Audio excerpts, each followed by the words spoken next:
네, 시청자 여러분 안녕하십니까?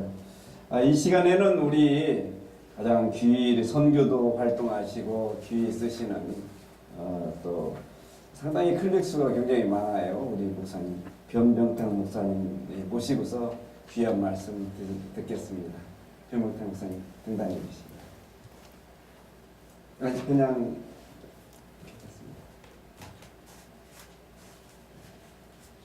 목사님 오늘은 제목이 어떤 거죠? 제목 말씀 제목이 오늘 제목은 동성애와 문화 이런 제목이에요. 그래요. 기대가 되네요. 이슈가 되는 사회적 이슈가 되는 귀한 제목인데요. 목사님 귀한 말씀 부탁합니다. 네, 고맙습니다.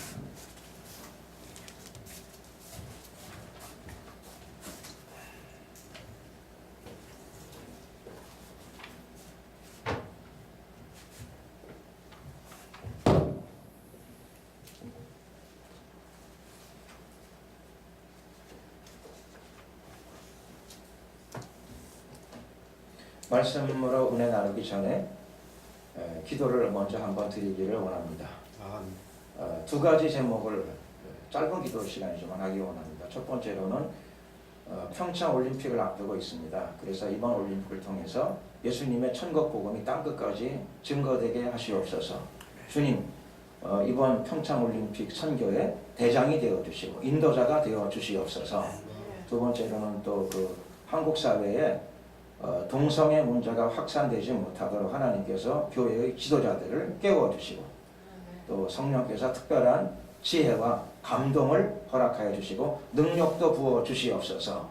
두 가지 문제를 놓고 잠시 한 1분이나 2분 정도 합심으로 주여 한번 부르고 기도드리겠습니다. 주여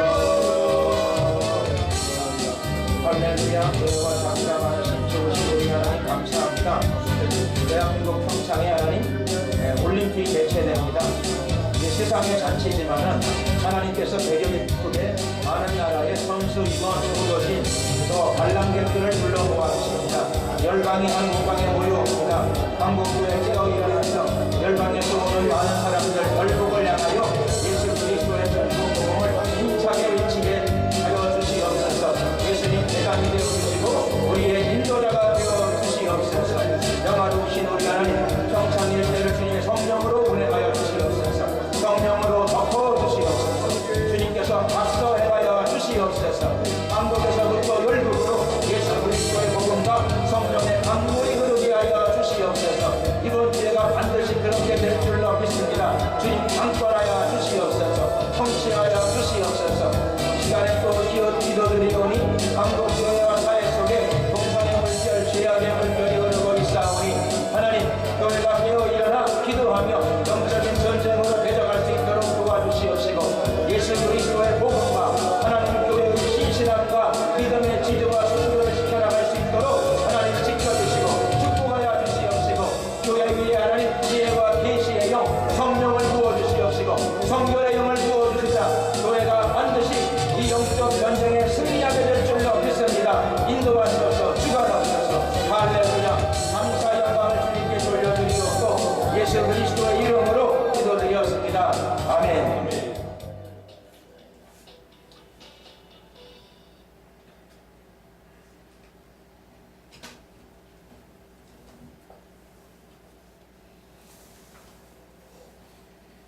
하나님 말씀을 봉독하도록 하겠습니다. 하나님 말씀은 누가복음 16장 8절 한 절 말씀이 되겠습니다. 제가 봉독해 올리겠습니다. 주인이 이 옳지 않은 청지기가 이를 지혜 있게 하였으므로 칭찬하였으니 이 세대의 아들들이 자기 시대에 있어서는 빛의 아들들보다 더 지혜로움이니라. 아멘.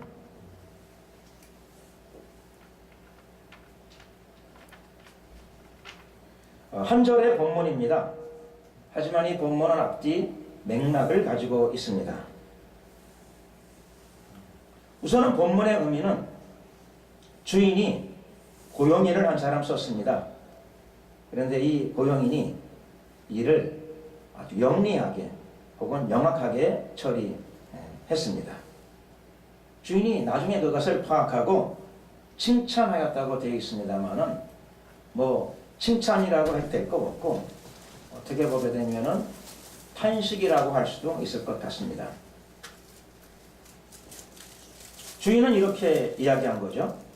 이 세대의 아들들이 자기 시대에 있어서는 빛의 아들들보다 더 지혜롭구나. 이렇게 탄복 혹은 탄식을 했습니다. 의미는 이 세대의 아들들 그러게 되면 물론 예수 믿는 그리스도인을 의미하는 것은 아닙니다. 세상 사람들을 의미합니다. 구원받지 못한 많은 사람들을 의미합니다. 그런데 그들이 자기 시대에 있어서 어떤 거 하면은 빛의 아들들보다 구원받은 사람들보다 그리스도인들보다 하나님을 섬기는 자들보다 더 지혜롭구나. 탄식이라고 할 수 있는 내용입니다. 이 본문의 문맥은 한 부자가 있었습니다. 돈이 많은 사람이었고 아마 사업을 했을는지 모르겠습니다. 그래서 사업이 잘 돼서 거부가 되는 바람에 고용인을 많이 두어야 될 필요가 생겼습니다. 그래서 한 사람을 사용을 했는데 그 사람에게는 뭘 맡겼는가 하면은 회계 업무를 맡겼습니다. 장부를 가지고 물질의 흐름을 장부에 잘 기재할 수 있는 아마 영리한 사람을 골라서 그 일을 맡겼을 것입니다. 그런데 이 사람이 그 일을 하다가 중간중간 자기 이득을 챙겼거나 어쨌든 부자인 자기 주인에게 경제적인 손해를 끼치게 되었습니다. 어쩌면 돈을 횡령했거나 혹은 사기를 했거나 아니면 성실하게 잘 일을 관리 못했거나 그랬을 수 있을 것 같습니다. 부자인 주인이 어떤 결심을 했는가 하니 이런 사람을 더 고용할 수 없다라고 판단했습니다. 당연한 판단입니다. 그래서 이 사람을 이제 해고를 시켜야 되겠구나 라고 결심을 하고 생각을 했는데 이 영악한 고용인은 주인의 생각과 판단을 이렇게 눈치를 챘습니다. 그래서 나는 이제 앞으로 어떻게 살아갈까? 내가 이 직장에서 쫓겨나가면 내가 이제 뭘 먹고 살아갈까? 일을 하자니 힘이 없고 땅을 파자니 힘이 없고 빌어먹자니 부끄럽구나. 이런 감정을 갖게 되었습니다. 그래서 이 영악한 이 사람이 어떤 조치를 취하기 시작했는가 하니 장부, 요즘 말로 말하면 장부 조작이 되겠죠. 자기가 장부를 관리하니까 주인의 사업거래 관계된 사람들을 불러가지고 이야기를 했습니다. 우리 주인에게 얼마나 빚졌나요? 나 1억을 빚졌는데요. 내가 3천만 원이라고 적어드릴 테니까 어떻게 해결해 보세요. 두 번째 사람, 우리 주인에게 얼마나 빚졌나요? 나 5천만 원 빚졌는데요. 내가 장부에다가 1,000만 원 빚진 걸로 내가 해드릴 테니까. 나는 사랑이 많고 친절한 사람이니까 내가 당신을 위해서 그렇게 해드릴게요. 이렇게 일을 처리했습니다. 그러니 손해를 본 주인이 당연히 아마 진심으로 칭찬했을 리는 없을 겁니다. 자기 돈 띄어먹는 사람을 누가 칭찬합니까? 나쁜 놈이고 사기꾼이죠. 그런데 주인이 아마 속으로 저게 보통 내기가 아니구나. 굉장히 영악한 놈이로구나. 되게 나쁜 놈이지만 그래도 지살궁리는 하려고 저렇게 애를 쓰는구나. 고약한 놈, 나쁜 놈, 영악한 놈. 아마 여러 가지 감정을 가지고 있었을 것입니다.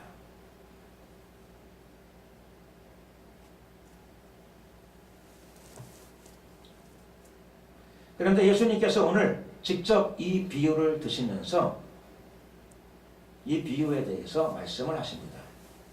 사람들은 종종 이런 비유를 가지고 좀 오해할 수 있습니다. 이건 살다 보게 되면 이런 비유처럼 살아도 되는가 보다. 이건 절대적 오해이죠. 하나님께서는 도둑질 하지 말라라고 말씀하셨습니다. 예수님께서 그 말씀을 결코 뒤집을 리는 없습니다. 그런데 예수님께서 오늘 왜 이런 비유를 드셨을까요? 그리고 주님께서 이 사람이 이렇게 하는 것에 대해서 마치 크게 감탄하는 듯한 표현으로 이 비유를 들고 계십니다. 이 비유는 부분적인 긍정이 있고 죄악이라는 걸 무시하는 것은 아닙니다. 그런데 긍정이라는 말은 이 비유에 대해서 긍정적인 태도를 취하는 이유는 한 가지입니다. 이 영악한 일꾼이 그래도 자기 미래를 걱정할 줄을 알고 미래를 생각할 줄 아는 안목을 가지고는 있지 않느냐. 불신자들도 미래를 내다보고 준비하는 것 정도는 할 줄 안다.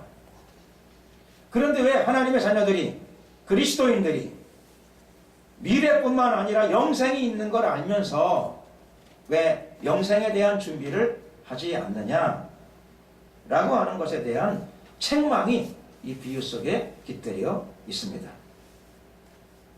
예수님께서는 이 비유를 드시고 이렇게 말씀하십니다. 불의의 제물로 친구를 사귀라. 예수님 오늘 저와 여러분들에게 친구 사귀라고 말씀하십니다. 그러니 친구를 많이 사귀어야 되느냐? No, 그 얘기가 아니죠. 미래를 대비해야 되니까 노후 대책을 세워야 되느냐? 물론 그것도 필요하겠지만 오늘 이 본문의 미래는 영생을 의미합니다. 오늘 이 예수님께서 친구를 사귀라 라고 할 적에 그 친구는 어떤 친구인가 하면 세상 사람들은 미래를 위해서 업종에 있는 다른 사람들을 사귀어놨어요. 장부를 바꿔가면서 미리 교제하고 사귀어놨습니다. 예수님께서 친구를 사귀라고 하는 것처럼 이 말씀은 미래를 위해서 필요한 친구를 사귀라 이런 뜻입니다. 영원한 미래를 위해서 사귀어야 될 친구가 누구입니까? 예수님이 바로 그 친구인 줄로 믿습니다. 아멘. 예수님을 사귀십시오. 아멘.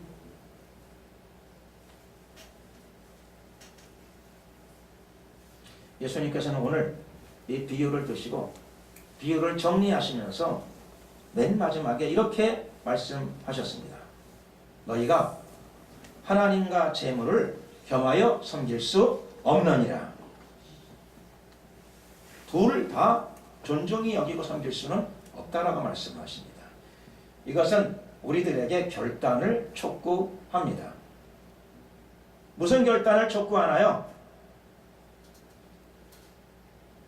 비유에 나와 있는 것처럼 자기의 지위와 권한을 최대한 이용해서 자기의 미래를 대비하는 것처럼 우리는 미래가 아니라 영생을 대비해야 되는데 우리가 할 수 있는 모든 것들을 다 투입하고 투자하고 희생해야 됩니다. 하나님과 재물을 겸하여 섬길 수 없다는 말은 재물을 사용해서 영생을 대비하라는 것이 1차적인 의미입니다. 재물뿐일까요? 그렇지 않습니다. 가지고 있는 모든 달란트를 다 사용해야 됩니다. 모든 것들을 다 사용해서 예수님을 친구로 사귀어야 됩니다.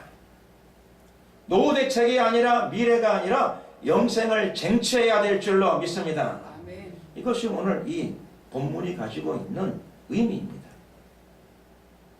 불신자들도 그렇게 하는데 세상 사람들도 그렇게 하는데 시청자 여러분, 옛날만 그렇게 했을까요? 아니지요. 지금도 그렇게 합니다.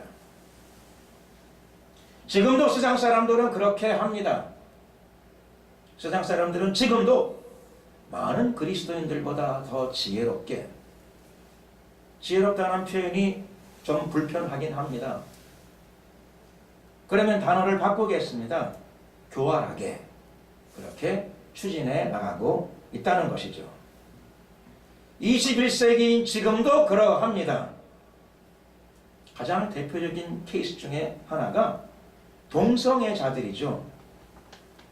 동성애자들은 자기들의 죄악을 죄악이라고 인정하기를 싫어합니다.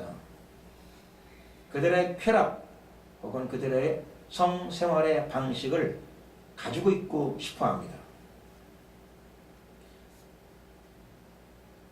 이걸 유지하기 위해서 그들이 쓰는 가장 대표적인 전략은 또 어쩌면 가장 효율적인 전략이기도 합니다. 그것이 무엇인가? 그것이 바로 문화입니다. 동성애의 죄악을 그들은 노골적으로 승인해달라고 요구하지 않습니다. 왜 그렇습니까? 지혜롭기 때문입니다. 불편합니다. 그들은 교활하기 때문입니다. 저도 잘 몰랐지만 바로 며칠 전에 알게 되었습니다. 오래전에 미국에서 연극이 한 편 공연되어졌다고 합니다. 그 연극이 무슨 연극인가 했더니 예수님을 동성애자로 묘사하는 연극이었다고 합니다. 미국에서 상영했으니까 안 됐는가 했더니 무려 그 연극이 뉴욕에서 10년 동안 공연되어졌다고 합니다. 굉장히 오래 공연되어졌죠. 연극만 그랬을까? 여러분, 세상 사람들이 연극만 가지고 그렇게 했을까요? 우리는 짐작할 수 있습니다. 문화의 각종 방면에서 동성애자들은 이런 투자와 노력을 했습니다.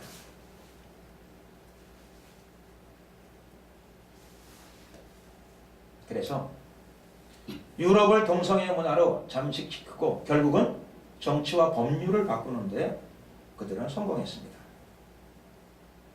성경에 나타난 비유에 나타난 그대로지요. 예수님이 어둠의 아들들이 빛의 아들들보다 더 지혜롭구나. 탄식하신 내용 그대로입니다. 21세기인 지금도 그러합니다. 어떻게 해야 될까요? 말할 것도 없습니다. 하나님의 자녀들이 어떻게 어둠의 자식들보다, 어둠의 아들들보다 더 지혜롭지 않을 수가 있습니까? 그럴 수가 없습니다. 왜 그렇게 되었을까요? 정확한 이유는 구하지 않았기 때문입니다. 지혜는 IQ가 아닙니다. 지혜는 말 그대로 지혜입니다. 성경은 지혜에 대해서 이렇게 말씀하십니다. 누구든지 지혜가 부족하거든, 부족할 수 있어요. 그건 죄가 아니에요. 그건 잘못이 아닙니다. 지혜가 부족하거든 그 지혜를 후히 주시고 꾸짖지 아니하시는 하나님께 구하라 명령하고 계시는 줄로 믿습니다. 구하면 하나님께서 구하는 자들에게 영생도 주시고 성령도 주시고 구하는 자들에게 지혜도 부어주실 줄로 믿습니다. 우선은 이런 연극을 만드는 사람들에게 그리고 그런 연극에 동화되어 가는 사람들에게 하나님의 말씀을 먼저 전하고자 합니다. 말할 필요도 없이 예수님은 동성애자가 아닙니다. 예수님의 메시지의 핵심은 회개하라 천국이 가까웠느니랍니다. 예수님 그렇게 말씀하셨습니다. 예수님께서는 죄에 대해서 관용하지 않으십니다. 죄인들을 용서하시고 죄인들을 품으시지요. 세리와 창녀들도 불러들여서 같이 식사하신 분이십니다. 그러나 예수님은 죄인을 용서하시지만 죄에 대해서 책망하시고 죄에 대해서 돌이킬 것을 우리에게 요청하시고 명령하시는 분이시라는 사실입니다. 예수님께서는 죄에 대한 태도가 명백하고 단호하십니다. 마태복음 5장 8절에서 이렇게 말씀하시죠. 마음이 청결한 자는 복이 있나니 저희가 하나님을 볼 것임이요. 행동의 죄뿐만 아니라 마음의 죄에 대해서도 회개하고 돌이킬 것을 요청하고 요구하시고 명령하시는 분이십니다. 평생을 강도짓을 하고 살았지만 그가 회개하고 돌이킬 적에 네가 오늘 나와 함께 낙원에 있으리라 용서하시고 받아주신 분이십니다. 예수님은 사랑의 하나님이십니다. 예수님께서는 용서하시기를, 즉 사유하시기를 즐겨하시는 분이십니다. 그러나 죄를 용납하시는 분은 아니시라는 사실입니다. 베드로전서 1장 9절에서도 성경은 이렇게 기록되어 있습니다. 오늘 이 기록은 구원받은 그리스도인의 구원은 어떻게 이루어진 것인가 라고 하는 것을 설명하는 대목입니다. 그리스도인의 구원, 우리의 구원은 어떻게 이루어졌습니까? 오직 흠없고 점없는 어린 양 같은 그리스도의 보배로운 피로 한 것이니라. 우리의 구원은 보배로운 피 예수 그리스도의 보혈로 말미암아 온 것인 줄로 믿습니다. 예수님은 어떤 분이시죠? 오늘 본문에 나타난 대로 흠없고 점 없는 분이십니다. 흠없고 점 없는 어린 양 같은 그리스도의 보배로운 피, 원죄도 없으시고 그리고 자범죄도 없으신 분이십니다. 원죄도 없고 자범죄도 없으니 당연히 예수님은 동성애의 죄악도 없는 분이십니다.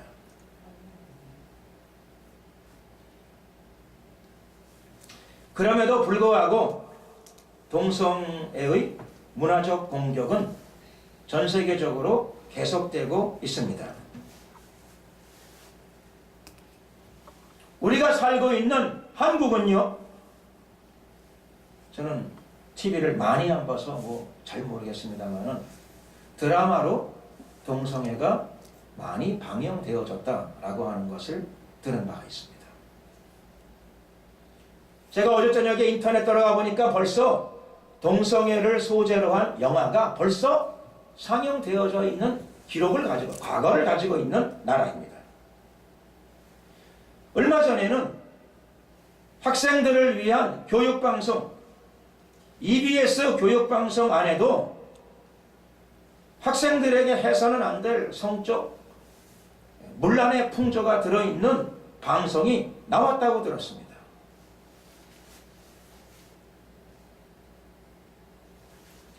그러면 앞으로는 어떻게 될까요? 앞으로는 줄어들기보다 늘어날 개연성이 훨씬 더 많아집니다. 미래는 누가 알겠습니까? 그래서 개연성이라고 말씀을 드리고자 합니다. 예수님 오실 날이 가까울수록 마귀는 더욱더 창궐하게 될 것입니다. 마지막에는 마귀의 대사격인 적그리스도의 출현이 있을 것입니다. 그러면 마귀는 왜 동성애를 퍼뜨리는데 문화라고 하는 방식을 사용할까요? 마귀가 동성애 죄악을 관용시켜 나가는데 문화라고 하는 방식을 쓰는 데는 나름대로 분명한 이유가 있을 것입니다. 왜 그럴까? 아마 저는 생각해 봤습니다. 마귀가 정치 군사적으로 점령해서 동성애 국가나 사회를 만드는 것도 할 수 있을 터인데 마귀는 그 방법을 잘 쓰지 않는 것 같습니다. 그 이유 중에 하나는 아마 그렇게 하려면 돈도 많이 들고 힘도 많이 들고 아마 복잡해질 가능성이 많다라고 생각하는 것 같습니다. 그런데 만약에 문화를 쓸 수 있으면 이건 아주 지혜로운 방법입니다. 통째로 집어삼킬 수 있기 때문에 그렇습니다. 가지고 있는 모든 것들을 다 통째로 집어삼킬 수 있습니다. 문화를 사용하게 되면은 사람들의 마음을 속일 수 있고, 문화를 사용하게 되게 되면 가지고 있는 모든 것들을 깨트리지 않고 그대로 다 빼앗을 수 있게 됩니다. 이 방법은 에덴 동산에서 마귀가 이미 채택했던 방법입니다.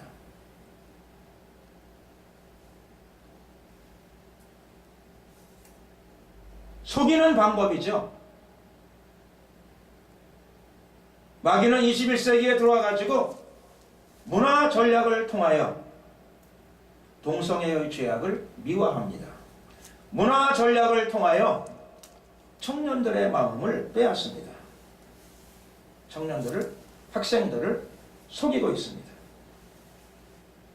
특별히 청년과 학생들에게 접근할 적에 가장 잘 쓰는 방법이 아마 문화 코드라고 할 수 있겠죠. 가장 잘 쓰는 방법은 마귀는 예수님께서 말씀하신 비유대로 참으로 지혜롭고 교활합니다. 청년과 학생들에게 접근할 적에 인권이라는 단어로 접근합니다. 다음 세대의 사람들에게 접근할 적에 자유라고 하는 명칭을 가지고 접근합니다. 탁월한 교활함이 드러나는 단어 중에 하나는 성소수자입니다. 저는 이 단어가 좀 생소했었는데 가만히 생각해 보니까 이만큼 탁월한 전략도 없습니다. 마귀가 개발한 전략 중에서 아마 가장 탁월한 전략 중에 하나인 것 같습니다. 성소수자. 이 단어의 내용은 들어가 보게 되면 이 단어가 뜻하는 내용은 아주 단순합니다. 성소수자. 보통 사람들은 다수자들이죠. 그러니까 성다수자라고 하는 말을 전제로 하고 있는 단어입니다. 인류는 둘로 나눈다는 거죠. 보통은 인류를 나눌 때 사람들은 남자와 여자로 나눴습니다. 보통은 나눌 적에 노년층과 유년층으로 나눴습니다. 보통은 나눌 적에 동양인과 서양인으로 나눴습니다. 그런데 마귀는 기발한 방법을 선택합니다. 인간을 나눌 적에 성다수자와 성소수자로 나눴습니다. 성소수자라고 하는 단어를 쓰게 되면 반드시 인권보호라고 하는 인간 잠재의식 속에 들어있는 어떤 감정을 유발시키게 만드는 전략입니다. 탁월하고 교활한 전략입니다. 성소수자라는 단어를 듣게 되게 되면 사람들이 소수자의 인권보호라고 하는 생각을 머릿속에서 떠올리지 않기가 어렵습니다. 성소수자의 내용은 어떤 것들이 있습니까? 성소수자, 성다수자가 아닌 모든 성적 행위를 하는 사람들을 성소수자라고 부르죠. 예를 들면 짐승과의 성관계, 즉 수간, 혈족과의 성관계, 근친상관, 아이들과의 성관계, 즉 소와 성애, 이런 모든 것들이 다 성소수자의 범주에 들어가게 됩니다.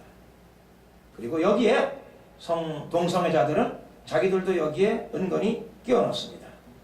그리고 단어를 바꾸었습니다. 성소수자, 인권보호의 대상이라고 하는 의미를 은근히 집어넣기 위해서 단어에 혼란을 가한 것입니다. 이 방송을 시청하시는 학생 여러분, 저는 오늘 좀 충격적인 문장을 여러분들에게 선사하기를 원합니다. 학생 여러분, 자유롭게 살지 마시고 공부 열심히 합시다. 자유는 원래 좋은 것입니다. 자유는 원래 하나님의 선물입니다. 그러나 이 자유가 바른 가치와 진리에 맞게 사용되어져야 되지, 그렇지 않으면 그 결과가 참된 행복으로 가지는 못합니다. 특별히 자유가 성적인 문제와 결합되어 버리게 되면 마귀가 이상하게 사용합니다. 성의 자유, 성의 혁명, 성의 해방, 이런 캐치프레이스로 오늘 21세기에 사람들의 정신과 마음에 대혼란을 가져오고자 합니다. 여러분 한번 생각해 보세요. 자유를 부르짖고 성의 자유를 부르짖으면 우선 아마 눌려있는 나는 아마 자유로운 감정을 느낄런지 모르겠어요.